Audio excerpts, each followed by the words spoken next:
Football প্রেমীরা প্রস্তুত হয়ে যান। আজ রাতেই মাঠে নামছে দুই চিরপ্রতিদ্বন্দ্বী রিয়েল মাদ্রিদ বনাম বার্সেলোনা। লা লিগা 2025-26 মরশুমের প্রথম এল ক্লাসিকো হতে চলেছে আজ সান্তিয়াগো বার্নাবেওতে। জাবি আলোনসোর নেতৃত্বে দুর্দান্ত ফর্মে আছে রিয়েল মাদ্রিদ। 9 ম্যাচে 24 পয়েন্ট নিয়ে তারা টেবিলের শীর্ষে। অন্যদিকে বার্সেলোনা মাত্র 2 পয়েন্ট পিছিয়ে 22 পয়েন্ট নিয়ে দ্বিতীয় স্থানে। অর্থাৎ আজকের ম্যাচই ঠিক করে দেবে কে থাকবে লা লিগার শীর্ষে। যদি মাদ্রিদ জেতে তারা পৌঁছে যাবে 27 পয়েন্টে, আর বার্সেলোনা পিছিয়ে পড়বে 5 পয়েন্টে। কিন্তু যদি বার্সা জেতে তখন কাতালানরা উঠে যাবে টেবিলের 1 নম্বরে। ড্র হলে অবশ্য মাদ্রিদই থাকবে শীর্ষে, তবে মাত্র 2 পয়েন্টের ব্যবধানে।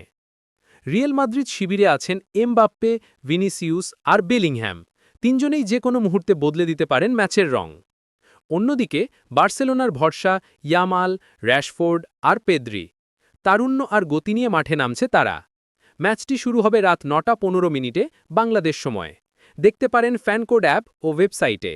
লাইভ একদম ফ্রি নয়, কিন্তু সম্পূর্ণ এক্সক্লুসিভ। আজ রাতেই দেখা যাবে কারা রাজত্ব করবে স্পেনের মাটিতে, মাদ্রিদের গ্যালোকটিকোরা নাকি কাতালানদের তারকা বাহিনী। মাইকে শেষ কথাটা একটাই, it's El Clasico time baby, don't blink or you'll miss magic. Football fire.